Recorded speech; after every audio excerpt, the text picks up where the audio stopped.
Hello all, welcome to this channel CFD Baba. So how does air heat up as it flows through a radiator tube? In real automotive radiator, efficient heat transfer depends on the interaction between the flowing fluid, tube geometry and thermal conditions at the walls. In this tutorial, we will use CFDForge to simulate airflow through a radiator tube with specified heat flux on the walls and investigate how temperature, velocity, and pressure develop along the path. Let's build the case and see what the physics tells us. In this case, we have the inlet, which is denoted by blue color, and outlet, which is denoted by red color. A fixed heat flux value will be applied on the walls. We will see how the fluid heats up as it flows through these radiator tubes. We have the CAD model ready with us in form of STL files. We have created separate STL files for all the boundaries like inlet, outlet, and walls. Make sure that you use these keywords inlet, outlet, and walls so that CFDForge can automatically detect the correct boundaries. Let's start with the simulation. We need to open CFDForge software. Here, we will copy the path in which we want to create the simulation. Copy the path, select the solver. We will use steady state plus heat transfer since we want to simulate temperature. Let's select project folder. Let's paste the path and press enter. Click on select folder. Say yes to create a new case. Click on OK. Next, we need to import our geometry. Click on Import Geometry. Go to the folder where STL files are placed. Select all the STL files and click on Open. Click on OK. Click on Analyze Geometry. It will give us the CAD dimensions in X, Y, and Z direction. Here we see it is 0.56 meters in X, 0.27 meters in Y, and 0.1 meters in Z. So this is a realistic radiator tube geometry. Click on OK.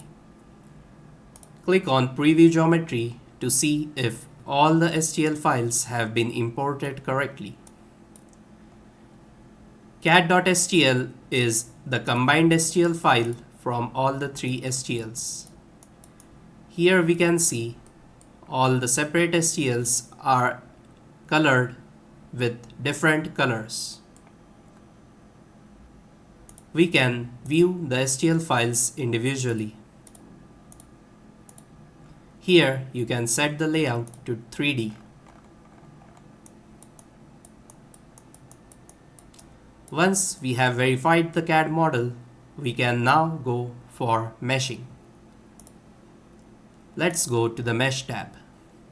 We need to select the minimum and maximum size for our geometry. It is a good practice to have at least 10 cells across the height of your patches. Let's check the diameter of inlet. We can turn on inlet. We can go to information, and here we can see in Y direction the total length is 0.015 meters. That means the diameter is 15 mm. If we select outlet, we can see that the diameter for outlet is also 15 mm. So if we need 10 cells across the height of 15 mm, each cell needs to be of size 1.5 mm. So let's use uniform mesh size and let's define minimum and maximum size as 1.5 mm but here we need to specify in meters. So let's enter 0.0015. We will use same size for minimum and maximum size. We will not add any layers. So let's enter 0 as number of layers. Next, we need to define a point inside our fluid domain. You can easily find that point in ParaView. Turn on cat.stl. Make it solid color. Reduce the opacity. Now we need to create a point source filter. Go to filters and here we'll select search. We'll search for point source. Double click and now you will get your point. Hover your mouse over the inlet or outlet face. Press P on your keyboard. The point will be transferred here. Now we just need to rotate the CAD model with left mouse button and then we need to drag the point inside the fluid domain, and now we can see that the point is exactly inside the domain. We can now get the coordinates and define them in CFDForge. Let's define X, Y, and Z coordinate for this point.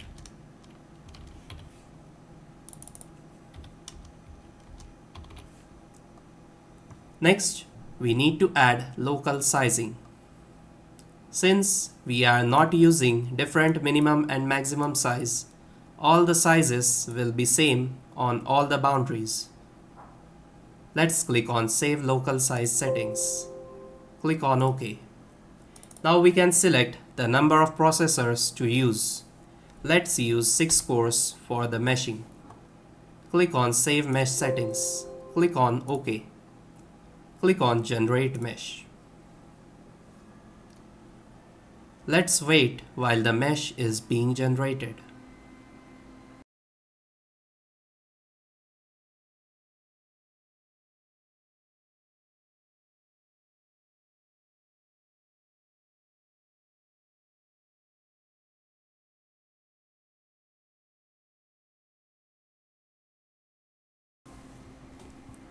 The meshing was completed in 1.5 minutes. Here we can see the cell count is 527K cells and all the mesh quality parameters are within limits. So our mesh quality check has passed. Click on OK. Click on View Mesh to visually inspect the mesh. Click on Apply.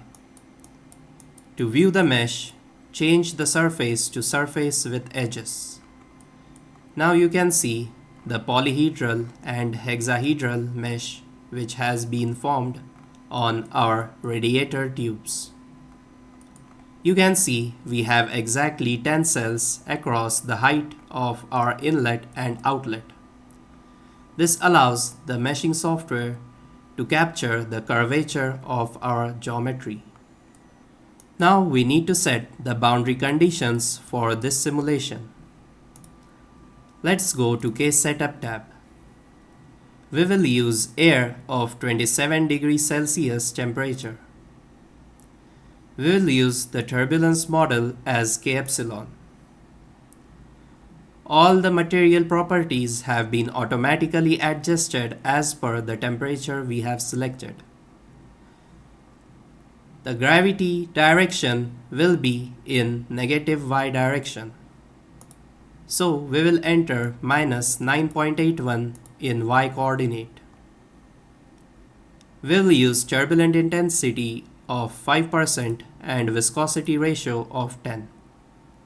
Let's set the boundary conditions.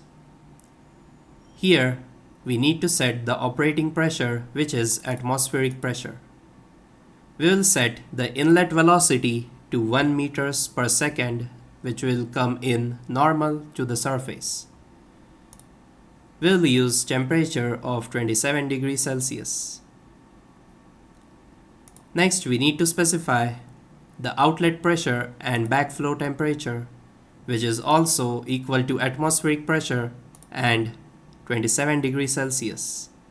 Here for the walls, we need to select heat flux. Here we can enter heat flux value of 10 watt per meter square. We'll set the initial temperature to 27 degrees Celsius. Click on Save Boundary Conditions. Click on OK. Click on Save Setup to save all the settings. Click on OK. Next, we'll go to the Solve tab. Here you can solve for 3000 iterations and you can write your data after every 100 or 500 iterations. Let's select 100 for now. We can select number of cores we want to use for parallel simulation. Let's use 6 cores for parallel computing, which will speed up our simulation. Click on Solve. It shows us that the simulation is running. We can monitor the residuals in the monitor plots. Let's wait for the residuals to start getting plotted. Here you can see residuals for velocity, pressure, energy, K and epsilon. We can see initially the residuals are fluctuating, but now they are steady and they are dropping slowly. Data files will be written after every 100 iterations.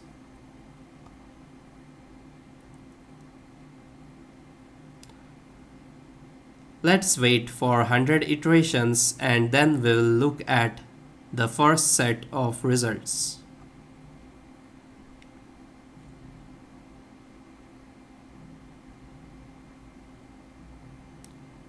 To view the results, here you can set the case type to decomposed case. Click on Apply. Now you can change to surface and here you can see all the variables. We can select temperature. Finally, we see some colors. Here we can see the temperature is 300 Kelvin at inlet. As the air flows, it gets heated up due to the applied heat flux value on the walls. This is the result for just 100 iterations. We need to solve more iterations so that the results get steady.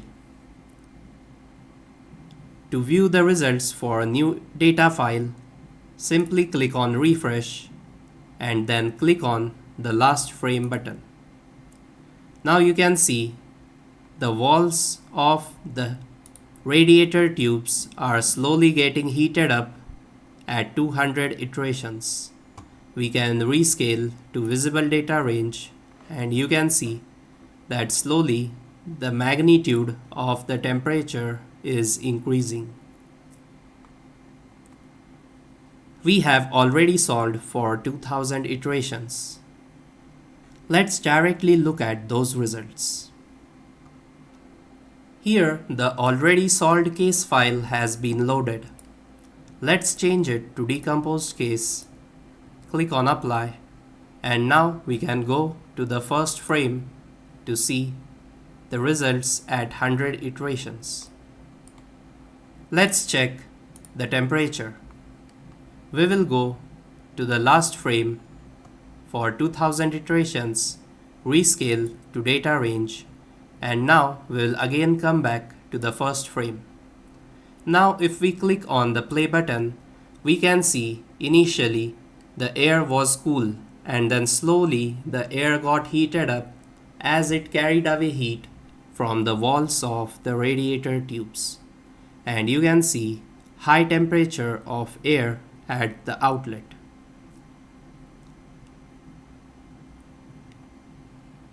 To check the temperature of air on the outlet, simply select the outlet patch here in case.foam and click on Apply. It will only show the outlet patch. Let's go to Filters, click on Search. Here we want to search the filter Integrate Variables. Double click on it. Select Divide Cell Data by Volume. click on Apply. Here we will go to Cell Data, and now we can see the temperature at the outlet. This is the temperature at outlet at 2000 iterations. We can also view the velocity, which is 1.02 meters per second. We can change the iterations by clicking on previous frame. Here it will switch to 1900, 1800, and you can see the temperature value is also getting updated. If we go to the last frame, we can see it is 307.2. If we go to 1900, it is 306.84. That means the simulation is still converging and we need to run more iterations. So you need to run iterations until the value at the outlet stops changing. We can again delete integrate variables and turn on internal mesh. Click on Apply. We can also view the pressure drop that is happening across the system. Fluid always flows from high pressure to low pressure. Here we can see high pressure at the inlet, and as the flow goes, we can see there is pressure drop after every bend in the radiator tubes. So when there is a sudden bend, there is turbulence created, and therefore the fluid loses its pressure energy. So this is how pressure drop can be shown across any system in CFDForge. We can also look at Y plus values. Here we can see mostly Y plus is around 3, and in some regions it is slightly above 5. But this is okay as long as you are doing comparative analysis with some other design. Here we can see the temperature at the outlet is higher than the temperature at inlet, and the temperature rise is approximately 7 to 8 degrees Celsius after 2000 iterations. This way you can estimate the pressure drop, the temperature change, and also the velocity distribution in any system using CFDForge software. I hope you like this simulation. If you have liked this video, don't forget to press the like button, share it with all your friends, hype the video, and subscribe to our channel. We will meet again in a new video with a new simulation. Goodbye till then.